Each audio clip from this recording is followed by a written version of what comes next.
Assalamualaikum warahmatullahi wabarakatuh. Waalaikumsalam warahmatullahi wabarakatuh. Bismillahirrahmanirrahim. Alhamdulillahi rabbil alamin. Wal aqibatu lil muttaqin. Wala udwana illa 'alal zalimin. والصلاة والسلام على أشرف الأنبياء والمرسلين إمام المتقين سيد الغر المحجلين وعلى آله وأصحابه المجاهدين الطاهرين أما بعد. Saudara-saudara kaum muslimin rahimakumullah. Nabi Musa alaihi salam adalah salah seorang nabi yang termasuk di dalam kelompok ulul azmi, 5 di antara yang terbesar. Beliau mendapat gelar kalimullah, artinya rasul yang pernah diajak dialog langsung oleh Allah Subhanahu wa ta'ala. Seperti yang kita maklum bahwa di zaman Nabi Yusuf alaihi salam, beliau membawa serta seluruh keluarganya untuk tinggal di Mesir. Maka berkembang biaklah keturunan Bani Israel di tanah Mesir. Sampai di zaman pemerintahan Ramses II yang merasa khawatir dengan semakin banyaknya keturunan Bani Israel di Mesir akan menghancurkan kekuasaan daripada kerajaannya. Ramses II inilah yang kita kenal sebagai Fir'aun di zaman Nabi Musa alaihi salam. Maka terjadilah kemudian kebijaksanaan yang tidak bijaksana. Orang-orang tua dari Bani Israel dikerjakan secara paksa, membangun bangunan-bangunan mercusuar. Kemudian bayi-bayi dari Bani Israel dibunuh. Orang tuanya disuruh kerja paksa, bayi laki-lakinya dibunuh. Dengan target agar Bani Israel hapus dari permukaan bumi ini. Tetapi kehendak Allah pasti juga akan terjadi.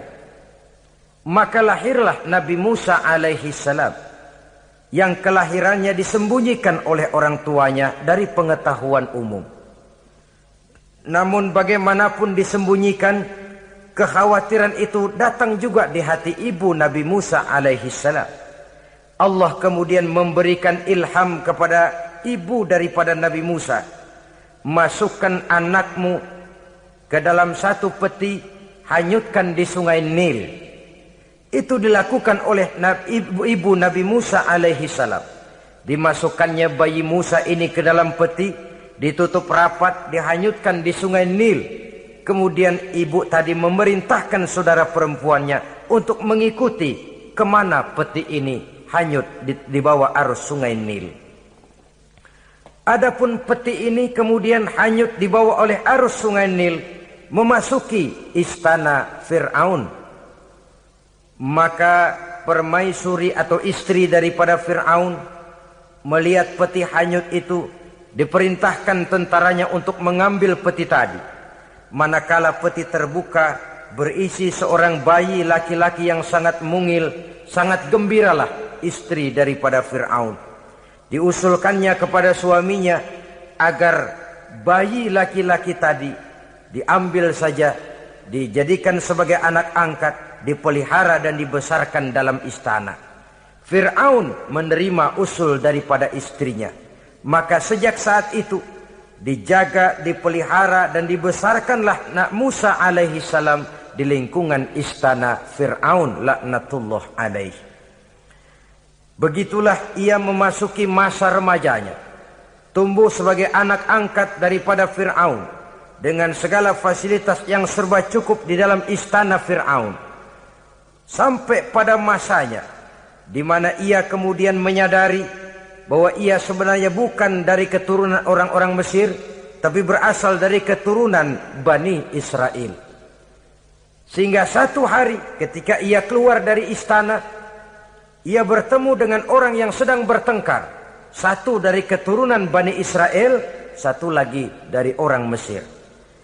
Musa membantu orang Israel ini melerai perkelahian, tapi kemudian Nabi Musa memukul orang Mesir tadi, dan memang hebat, sekali pukul mati. Saudara-saudara, tidak sengaja Nabi Musa itu hanya memukul, memberikan peringatan, tapi mati.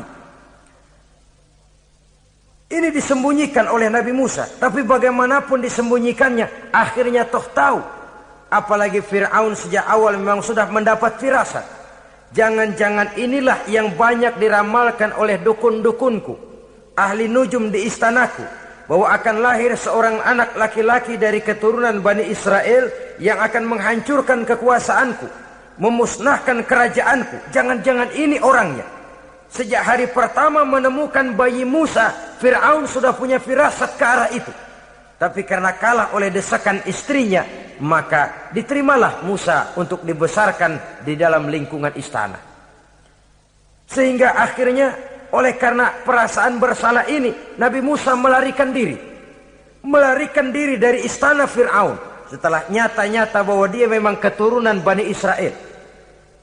Melarikan dirilah Nabi Musa alaihi salam keluar dari Mesir menuju negeri Madian. Di dalam pengembaraannya, saudara-saudara, di satu lembah, Nabi Musa ketika itu belum menjadi nabi. Pemuda Musa ketika itu sedang beristirahat. Dari kejauhan dilihatnya orang sedang berdesak-desakan. Rupanya adalah pengembala-pengembala kambing yang akan mengambil air dari dalam sumur. Mereka berdesak-desakan, berebut karena sumur cuma satu, yang ambil air kelewat banyak. Di antara desakan-desakan orang itu, Nabi Musa melihat dua orang wanita kakak beradik minggir saja, tidak ikut berdesak-desakan. Nabi Musa menghampiri dua wanita tadi. Kamu sedang apa di sini?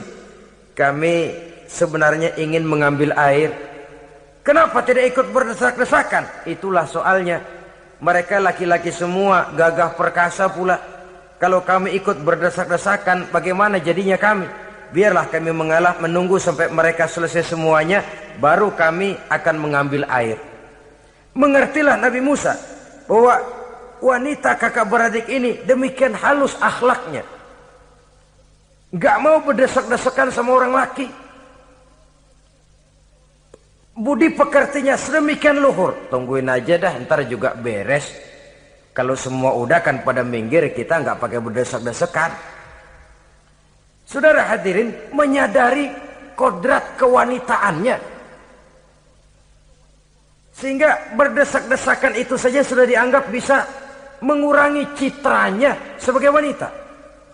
Biar dia ngalah aja, tungguin ntar juga rapi. Bukan malah ikut ngerangsek. Enak nih berdesakan sama orang laki nih, lumayan nih.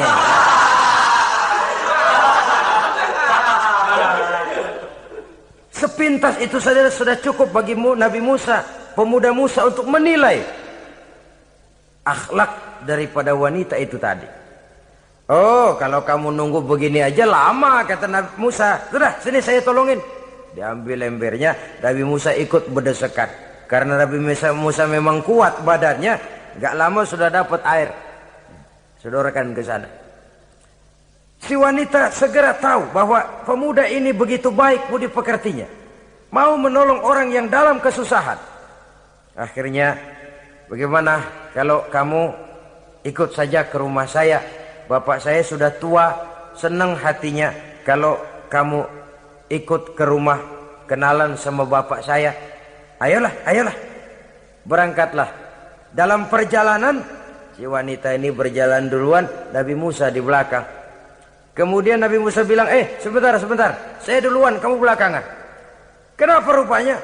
Angin nakal bertiup menghembus pakaian si wanita, sehingga memberikan gambaran yang agak jelas tentang warna, bentuk, postur badan si wanita itu tadi. Sekarang Musa yang menunjukkan budi pekerti yang luhur. Gak mentang-mentang ditiup angin, nah mumpung nih.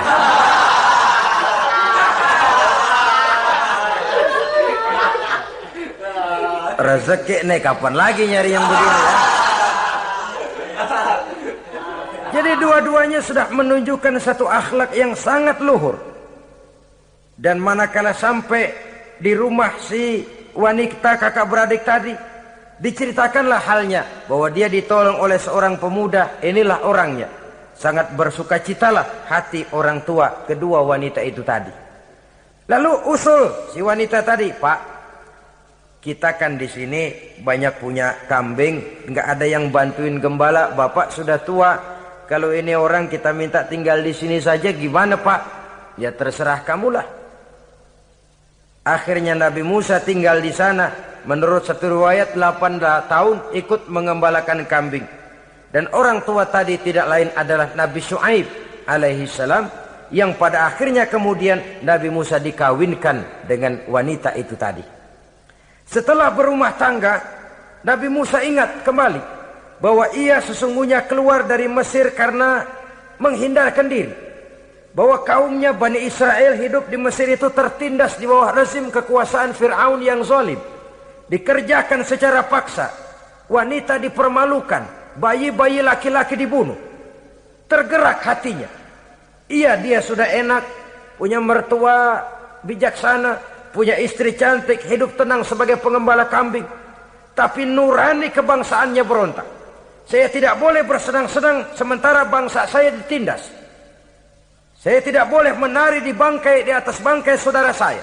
Saya tidak boleh tersenyum di atas penderitaan saudara-saudara saya. Saudara-saudara saya Bani Israel merintih di bawah penindasan Fir'aun. Saya harus membebaskan mereka. Diceritakanlah hal ini kepada mertuanya. Wah, ya kalau pakai bahasa mertua, saya mau kembali ke Mesir. Untuk apa Musa? Untuk menyelamatkan saudara-saudara saya Bani Israel yang masih dalam cengkraman kezaliman rezim Fir'aun. Saya harus membebaskan mereka. Ya kalau memang itu tekadmu nak, berangkatlah. Bapak mengiringimu dengan doa. Berangkatlah Nabi Musa bersama istrinya.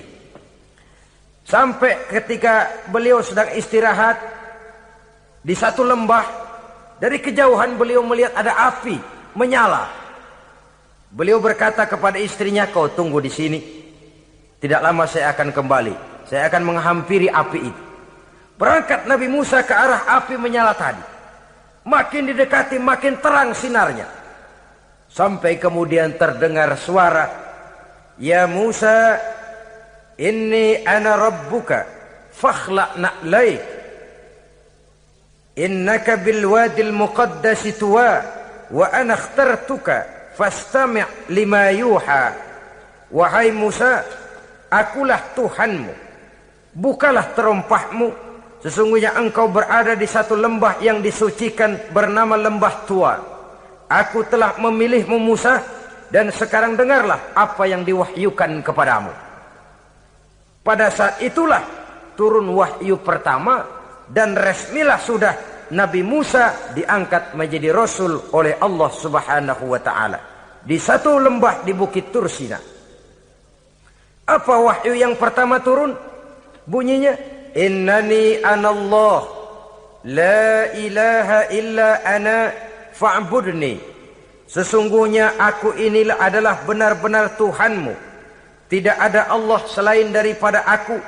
Maka hendaklah engkau hanya beribadah menyembah kepadaku. Ini umum saudara. Semua Rasul yang diutus Allah, inilah ajaran prinsipnya. Anallah, la ilaha illa ana.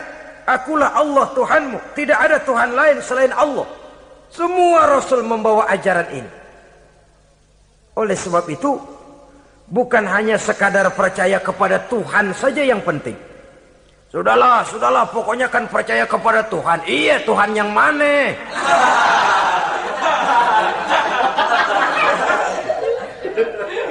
Sebab kalau sekadar percaya kepada Tuhan, rasanya semua agama percaya kepada Tuhan.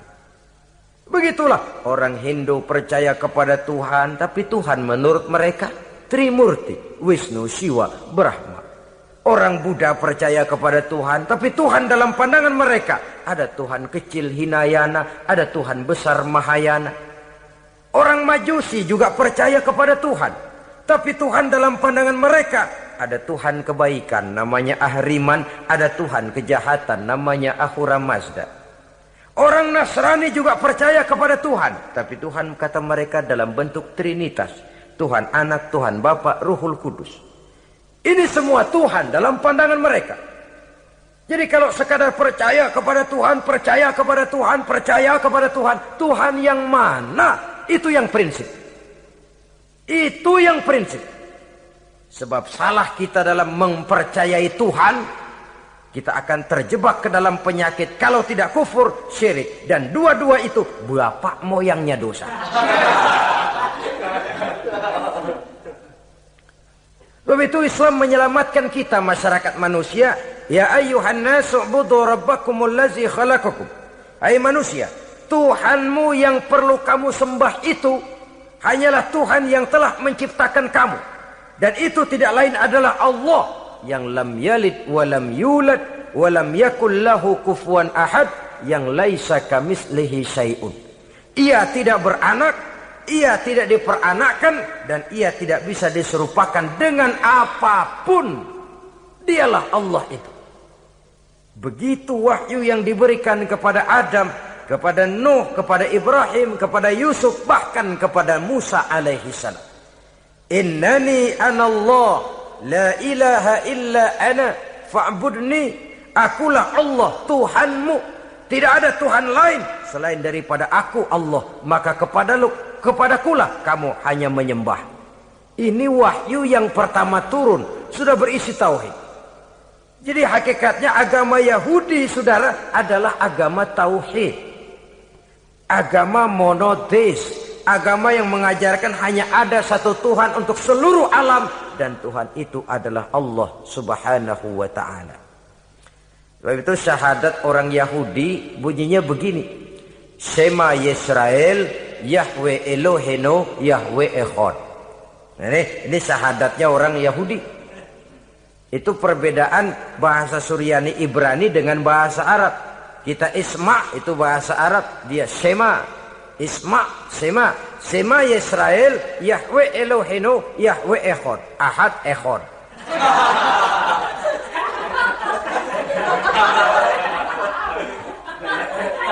Maksudnya jelas, Shema Yisrael Yahweh Elohenu Yahweh Echad.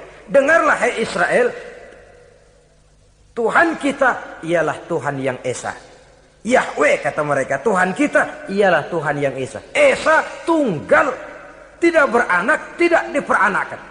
Kalau masih beranak, masih diperanakan, jangan Esa disebut, sebab dia masih berbilang. Dan maha suci Allah daripada sifat berbilang.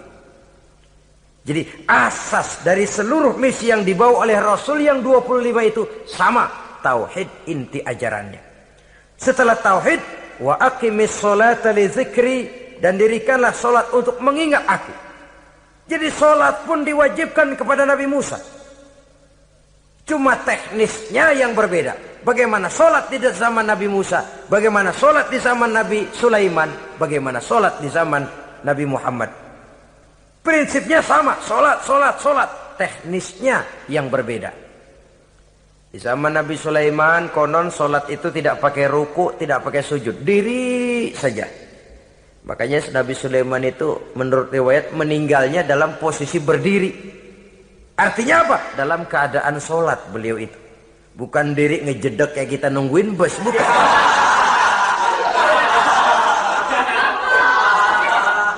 Berdiri dalam kondisi solat. Tapi yang jelas solat itu setiap Nabi. Hanya teknisnya saja yang berbeda. Jadi ini sudah akidah dan syariat. Akulah Allah Tuhanmu, tidak ada Tuhan lain selain aku. Ini kan akidah. Yang kedua, wa aqimis sholata li dzikri, syariat. Dirikan solat untuk mengingat aku.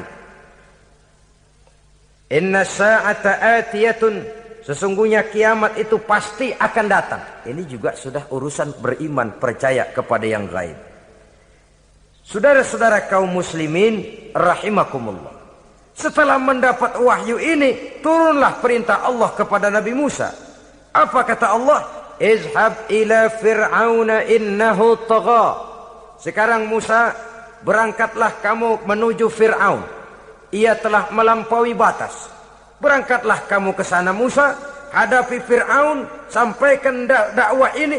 Ia telah melampaui batas.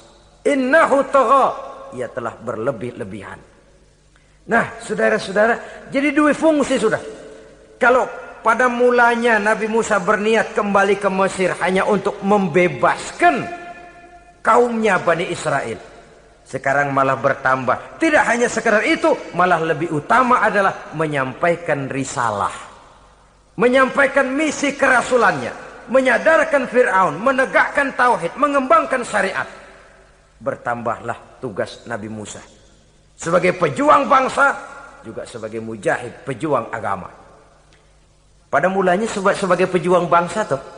Artinya Nabi Musa ini kembali kepada Fir'aun di Mesir, tujuannya tadi kan cuma untuk membebaskan Bani Israel kaumnya. Ini pejuang bangsa.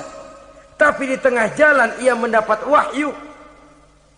Berangkat kau kepada Fir'aun, innahu tagha, ia telah melampaui batas. Sadarkan dirinya, canangkan tauhid, sampaikan syariat.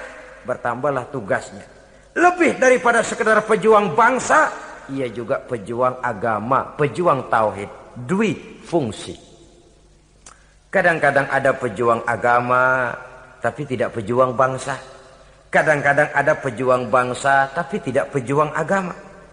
Nah, saudara-saudara kaum muslimin rahimakumullah, idealnya ya kedua-duanya. Ya pejuang agama, ya pejuang bangsa juga.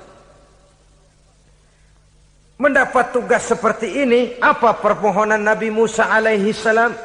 Beliau berkata, qala rabbi shrah li sadri wa yassir li amri wahlul 'uqdatam min lisani yafqahu qawli waj'al li waziran min ahli Haruna akhi usdud biha uzri.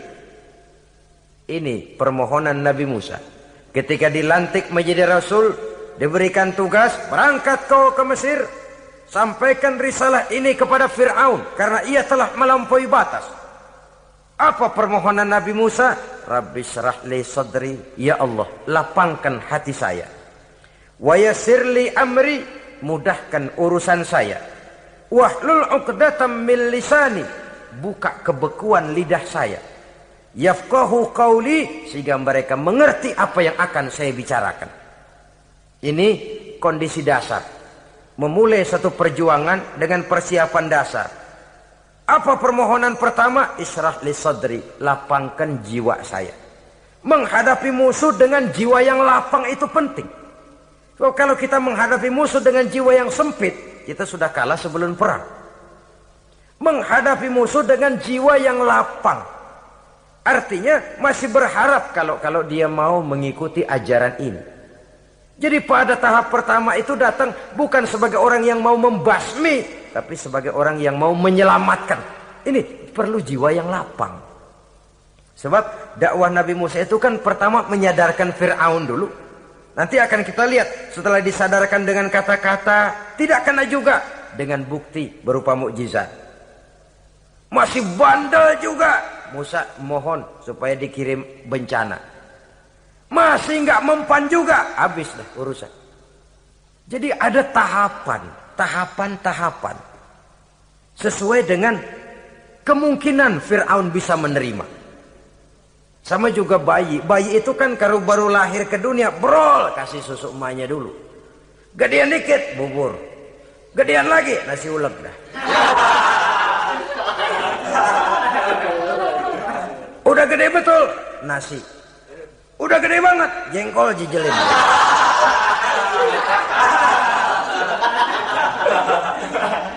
Jadi ada semacam tahapan.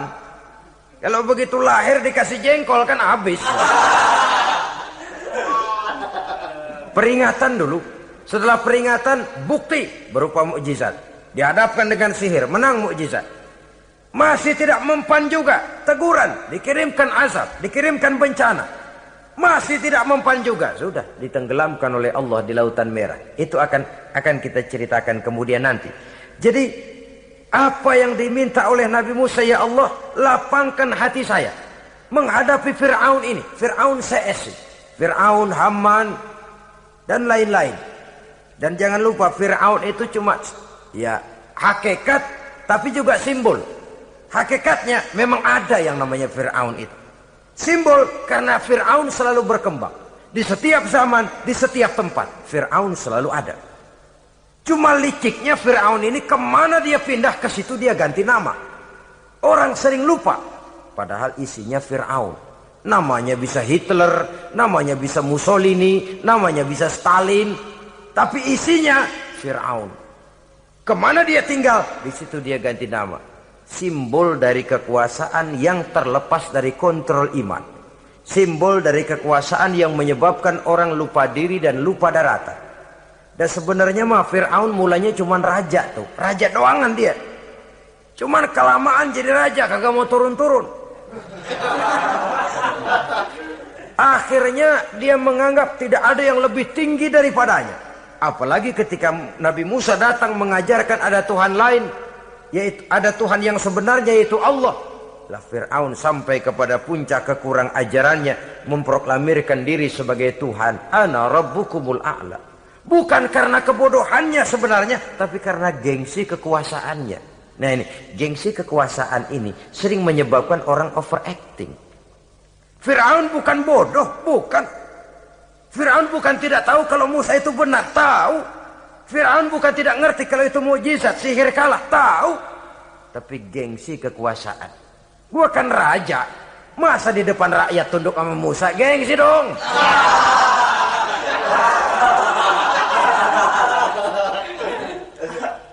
Cobalah lihat, gengsi kekuasaan sering membuat orang mau menginjak-injak kebenaran. Mau membohongi hati nuraninya sendiri. Mau membohongi kolbinya, hatinya. Padahal itu sudah, orang kalau sudah hatinya sendiri dibohongin, apalagi orang lain, sudah manusia paling kejam itu. Cuma karena gengsi kekuasaan saja. Gengsi kekuasaan kadang menganggap remeh kecil Nabi Musa. Kadang merasa besar di depan rakyatnya, tiba-tiba harus tunduk kepada dakwah Musa. Ntar dulu, ada apa sama Musa? Dia kanyut, gue yang ngangkat. Iya toh, peristiwa di Sungai Nil itu. Karena aku yang nyelamatin, aku yang besarkan dia di istanaku. Gengsi kekuasaan sering menyebabkan orang overacting. Bukan karena kebodohannya, dia tahu itu benar. Tapi dia berat untuk mengikutinya. Kenapa? Gengsi kekuasaan. Inilah watak Fir'aun. Oleh sebab itu Nabi Musa minta, ya Allah, lapangkan hati saya menghadapi orang kayak Fir'aun ini. Wa yassirli amri, dan mudahkan urusan saya.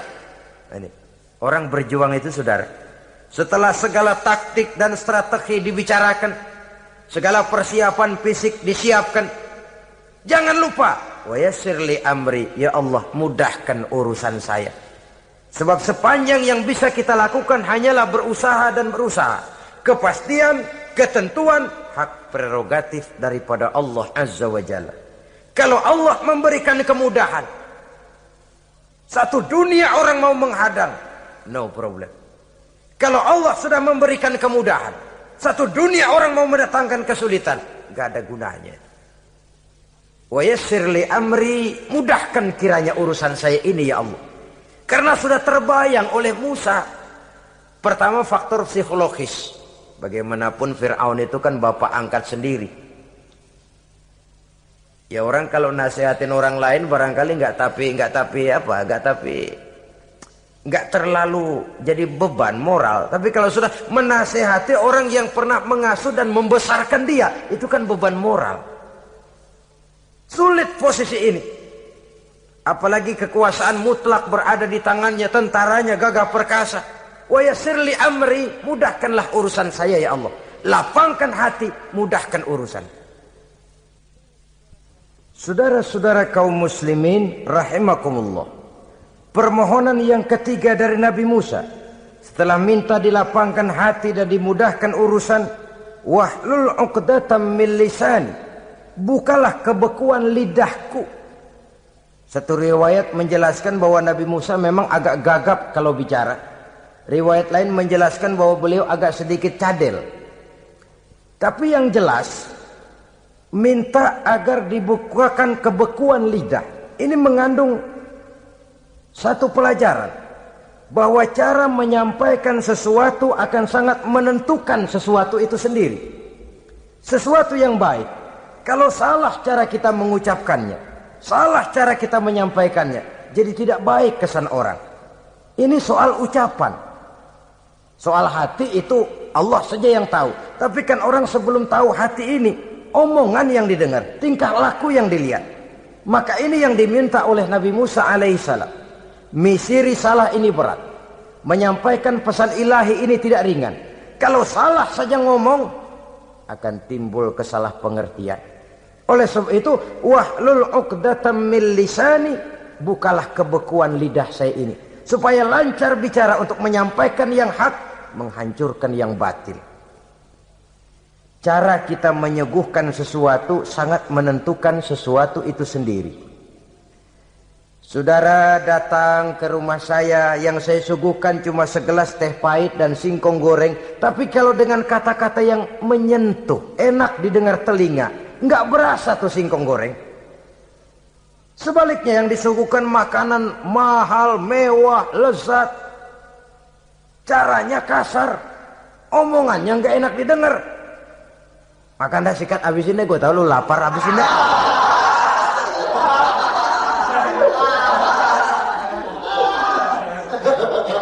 Rasanya biar lapar juga nahan juga gitu. Apa itu? Bukan makanannya yang tidak enak, bukan kita nggak doyan, bukan, caranya itu loh, caranya. Nah, Islam ini agama yang baik. Kalau disampaikan dengan kata yang tidak baik, akan timbul, oh Islam kok gitu ya. Nah ini yang tidak diinginkan oleh Nabi Musa. Wahlul 'uqdatam min lisani. Kita begitulah dalam kehidupan ini, kadang mendengar satu ceramah bisa berurai air mata, bisa histeris, bisa gembira. Kenapa? Kepandaian orang menyampaikannya. Bicara dia 2-3 jam, rasanya baru 5 menit, baru sebentar kok tahu-tahu sudah selesai. Ada yang udah setengah jam, baru seperempat jam ngomong, udah rasanya udah kayak 3 jam.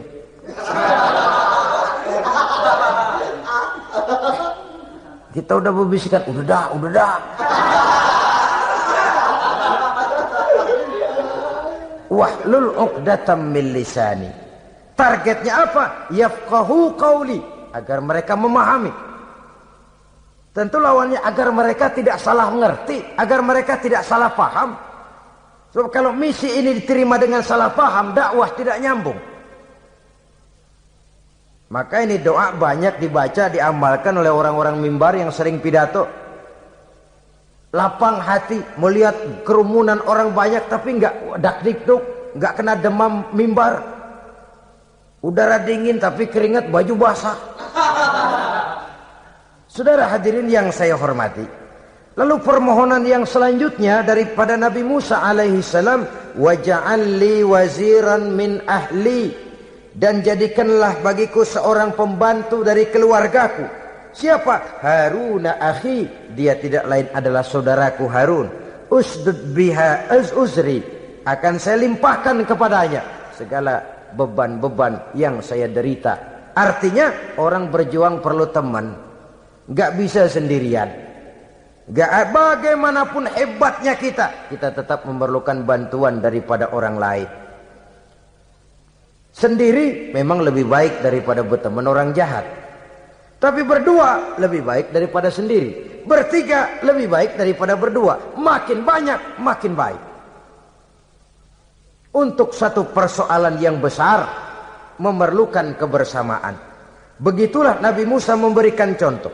Saya tidak bisa berjuang sendiri, saya minta dibantu oleh saudara saya Harun. Jadikan dia pembantu saya, tempat saya membagi suka dan duka dalam perjuangan ini, tempat saya bercerita, tempat saya mengeluh, tempat saya melarikan persoalan. Sebab beban hati itu akan berkurang kalau kita ada tempat kita bercerita. Nah, saudara-saudara, berangkatlah Nabi Musa ke Mesir. Kemudian mulai menyampaikan dakwahnya kepada Fir'aun, laknatullah alaih. Fir'aun mendengar Musa datang kembali. Kemudian terjadilah forum dakwah itu. Apa kata Fir'aun? Musa, kamu kemana saja? Saya pergi ke Madian. Apa yang kamu lakukan? Begini, begitu. Kamu melarikan diri? Pada mulanya iya. Dan sekarang apa maksud kamu datang kembali ke Mesir? Semula saya ingin membebaskan kaum saya Bani Israel. Lalu saya kemudian menerima wahyu dari Allah. Ditugaskan, diperintahkan langsung oleh Allah, Sang Maha Komandan, untuk datang menemui Tuhan, menyadarkan Tuhan dari kesesatan selama ini. Siapa Allah itu Musa? Allah adalah Tuhan saya dan Tuhan juga dan Tuhan seluruh alam ini. Baru nih Musa. Saya baru dengar nih. Ada yang begini nih. Tuhanlah pakai nggak kelihatan. Tuhanlah cuma satu. Yang Tuhannya banyak aja masih kelaparan.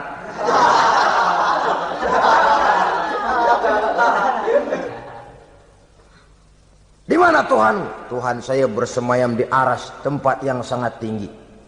Hei Haman, kata Fir'aun kepada Perdana Menterinya, bikin menara yang tinggi. Bikin rakyat kerja paksa lagi, bikin menara tinggi. Naik Fir'aun ke atasnya, melepas panah dari atasnya.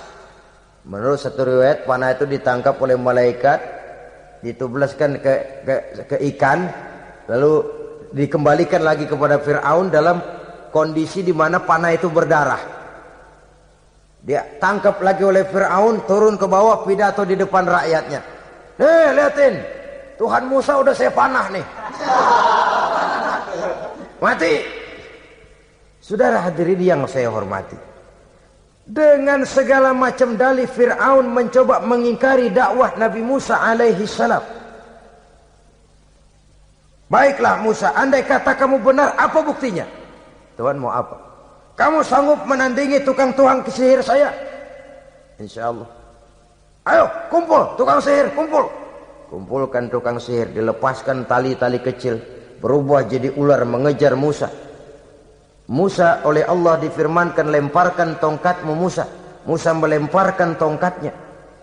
Tongkat Musa kemudian berubah menjadi ular besar yang menerkam ular-ular kecil tadi. Habis itu ular kecil ciptaan tukang sihir Fir'aun.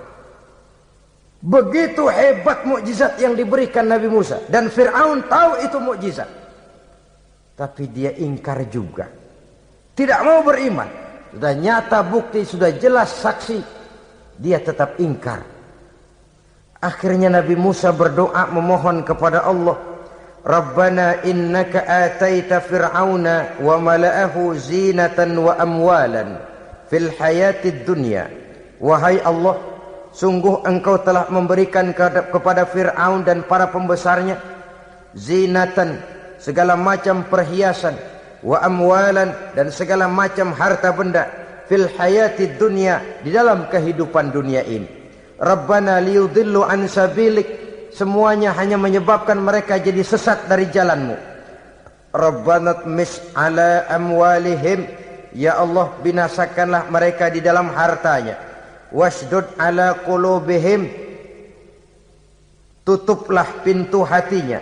Fala yu'minu hatta yarawul azab al-alim, mereka tidak akan beriman sampai mereka melihat azab yang sangat pedih.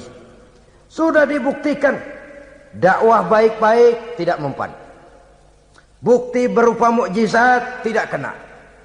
Sampai dikirimkan teguran berupa berbagai macam bencana, masih tidak juga beriman. Akhirnya Nabi Musa memutuskan, kalau begitu menyelamatkan kaum dululah. Kaumnya Bani Israel dibebaskan dari perbudakan. Dibawa oleh Musa keluar dari Fir'aun, dari Mesir. Dikejar oleh Fir'aun. Dalam pengejaran ini sampailah Nabi Musa di tepian Laut Merah. Buntu, depan laut, belakang tentara Fir'aun. Maju kecebur, mundur kepergok musuh. Enggak ada pilihan lain. Dalam kondisi seperti ini, Allah subhanahu wa ta'ala berfirman kepada Musa, lemparkan tongkatmu ke laut, hai Musa. Musa melemparkan tongkatnya ke laut. Terjadilah mukjizat. Laut terbelah, jalan muncul ke permukaan laut. Lewat Musa di jalan itu. Fir'aun terus mengejar. Ketika Musa sampai di tepian sebelah sana, Fir'aun masih di tengah jalan. Laut menutup kembali, hilang itu jalanan. Fir'aun dan seluruh tentaranya tenggelam di Lautan Merah. mati.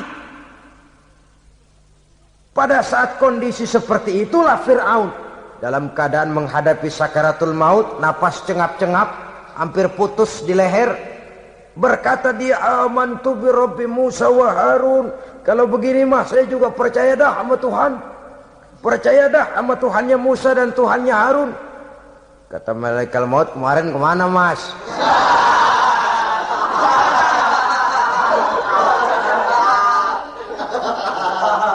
Sudah gini hari baru mau percaya, terlambat.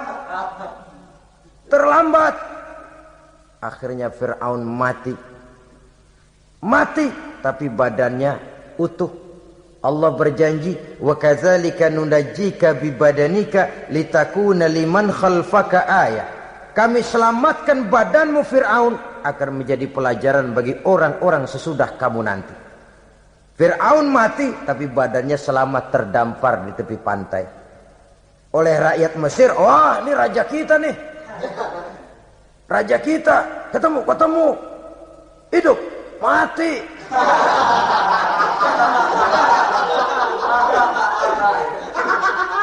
Kemudian sesuai dengan tradisi raja waktu itu, dimumilah badannya, diawetkan, sehingga sampai sekarang jenazah atau jasad daripada Fir'aun ini masih tersimpan dengan baik di museum negara di Mesir itu.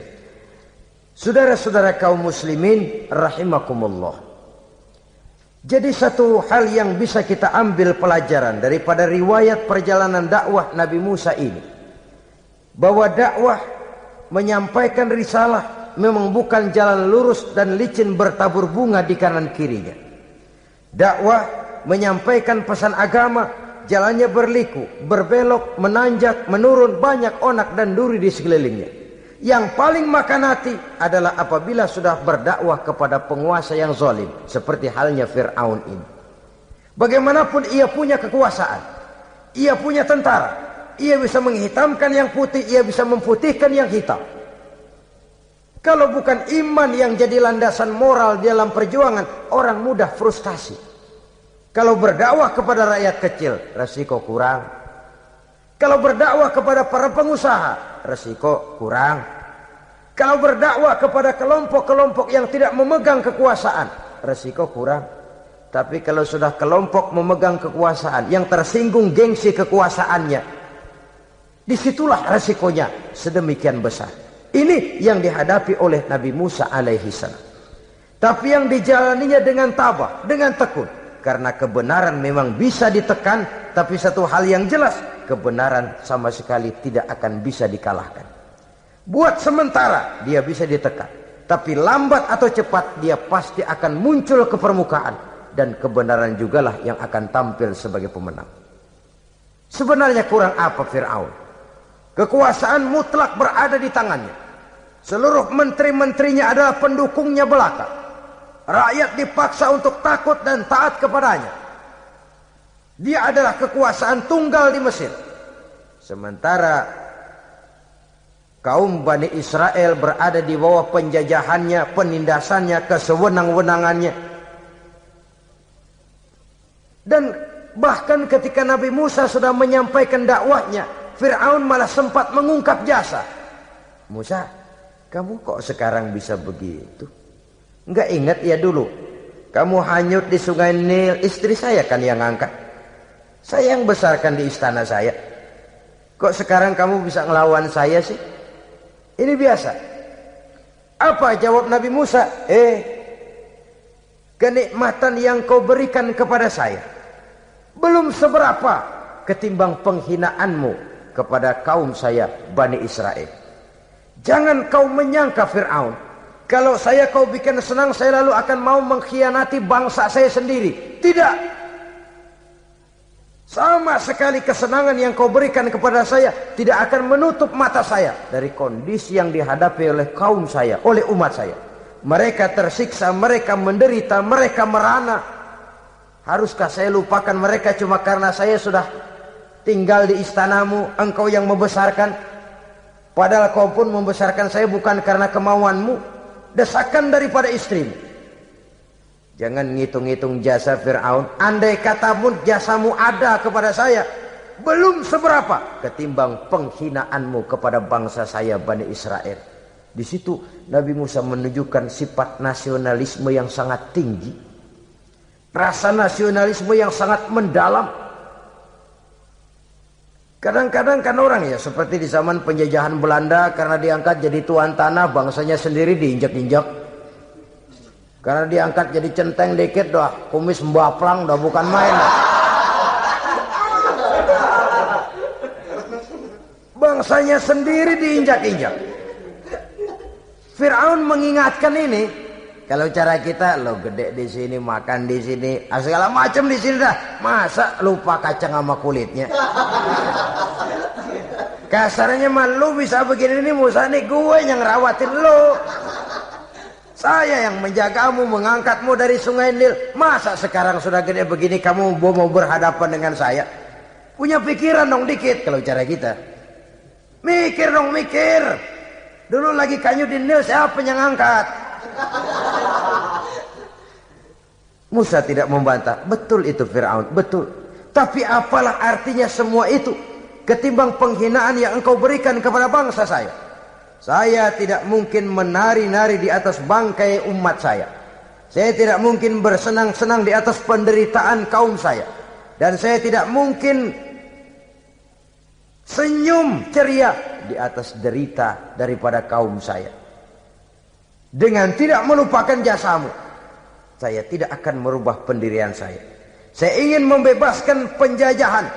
Saya ingin membebaskan kaum saya Bani Israel dari belenggu penindasan. Kalau engkau sudah tidak mau mendengar dakwah yang saya sampaikan, tidak mau bertuhan Allah, tidak mau menyembah kepadanya, tetap dengan keangkuhan dan kesombonganmu sekarang ini, okelah, berjalanlah dengan keyakinanmu. Tapi saya harus membebaskan kaum saya Bani Israel. Saudara-saudara kaum muslimin rahimakumullah, itulah jalan dakwah, jalan menyampaikan risalah agama, risalah Islam. Sekali lagi, bukan jalan lurus bertabur bunga. Tapi agama memberikan ajaran, balighu anni walau ayat. Sampaikan dari aku walaupun cuma sekedar satu ayat saja. Tugas ini memang mulia tapi berat. Tugas ini memang terhormat tapi penuh resiko. Ya kalau menyampaikan asal sekedar menyampaikan, sudahlah pokoknya nyampein, percaya syukur kagak, udah dah. Bukan cuma sekadar itu. Ada semacam tanggung jawab moral. Maka kondisi dasar yang dilakukan oleh Nabi Musa, permohonan yang tadi itu, ya Allah lapangkan hati saya. Jalan ini penuh onak dan duri, berliku, menanjak, menurun. Banyak halangan, tentangan, rintangan dan fitnahan. Kemudian mudahkan urusan saya.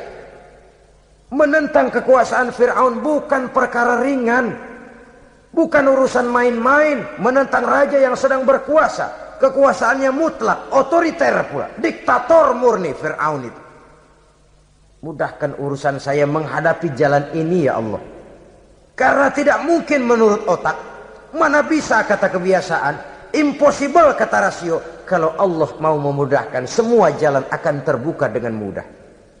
Tapi kalau Allah yang mempersulit, bagaimanapun matangnya perhitungan strategi, taktik, rencana, program, planning, kalau Allah mempersulit, jalan itu akan jadi buntu jadinya.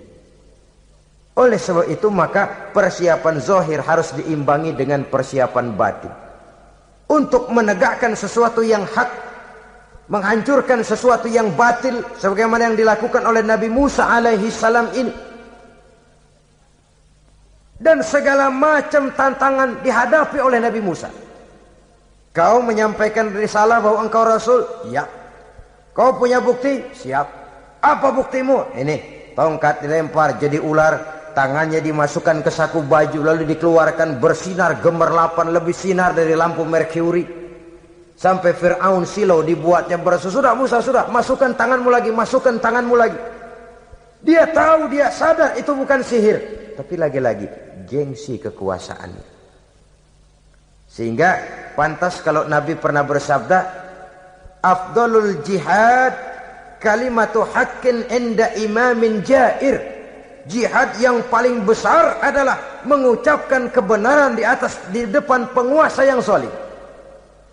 menyampaikan kebenaran di hadapan penguasa yang zalim. Tapi kan berat, saudara, sulit, apalagi kalau belum apa-apa udah ngeri. Udah jangan dah.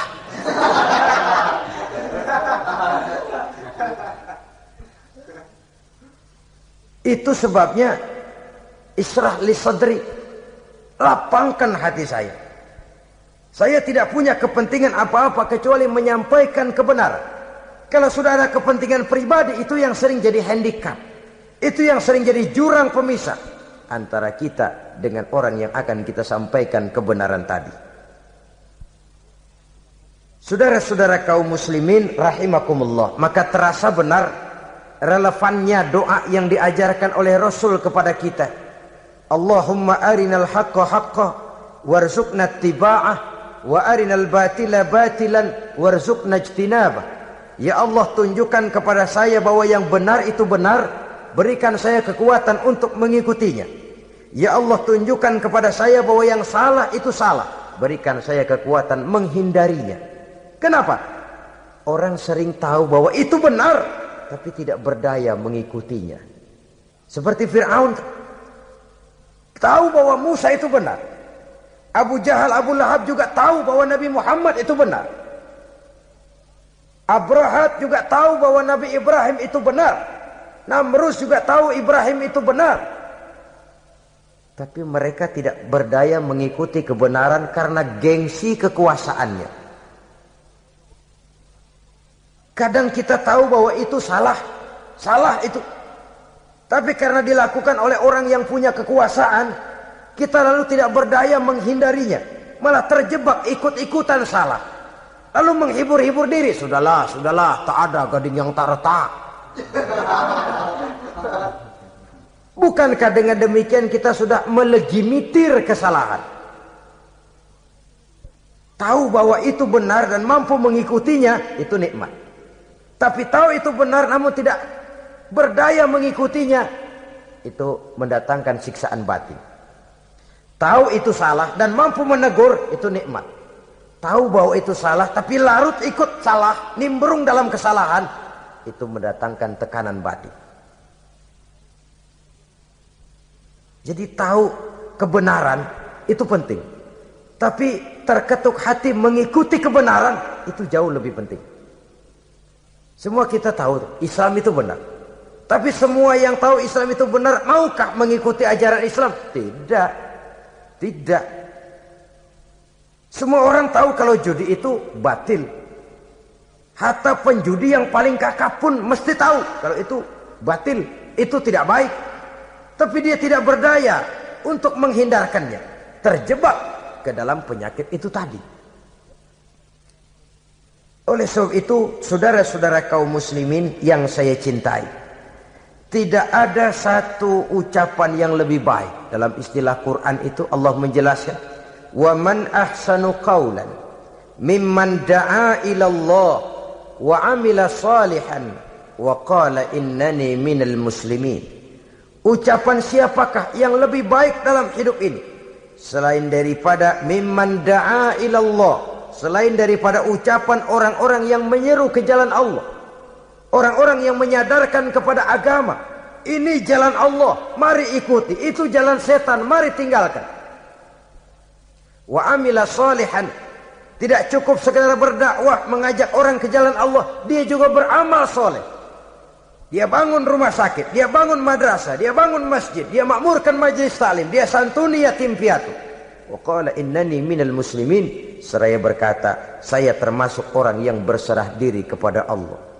Da'a ila Allah wa amila salihan wa qala innani minal muslimin. Menyerukan manusia ke jalan Allah, beramal soleh, dakwah bil hal kata orang sekarang. Kemudian mereka pada akhirnya berkata, kami adalah sekelompok orang-orang yang sudah berserah diri kepada Allah. Segalanya diserahkan kepada Allah. Lahirlah kedamaian rohani, ketegaran pribadi, ketentraman batin di dalam dia melaksanakan tugasnya. Kalau tidak, maka nanti ya tuh orang kan gua ajak baik-baik nyuruh sembahyang, ngapa gua dimusuhin? Dipikirin, kurus dah. ampek gaya dah. Maka nanti soal orang mau beriman atau tidak itu bukan urusan kita. Tugas kita hanya sekedar penyampai. Tugas Rasul hanya sekedar penyampai. Kalau dakwah sudah disampaikan, metode sudah disusun, pendekatan sudah baik, tapi orang tidak mau beriman, Allahumma inni qad ballaghtu, ya Allah sudah saya sampaikan, ya Allah sudah saya peringatkan, ya Allah sudah saya sampaikan, ya Allah sudah saya tegur. Kalau toh tetap begitu juga, sudah saya sampaikan ya Allah. Di sana kelapangan lalu tumbuh. Jadi dengan kata lain, kita hanya berusaha, hidayah adalah di tangan Allah. Oleh sebab itu, kita ini termasuk yang bersyukur telah mendapat limpahan hidayah ini. Kalau kita lihat Fir'aun CS termasuk Haman, Perdana Menterinya, dan seluruh bala tentaranya, kurang apa? Mereka lihat mukjizat. Mereka saksikan kebesaran Allah. Di dunia juga mereka sudah dikirim bencana, teguran kepada mereka, entah tidak juga beriman. Dan strategi Nabi Musa mula-mula dialog, diajak ngomong, diajak bicara, diajak mikir, tukar pikiran. Allah itu begini-begini, oh tidak bisa, iya begini begitu.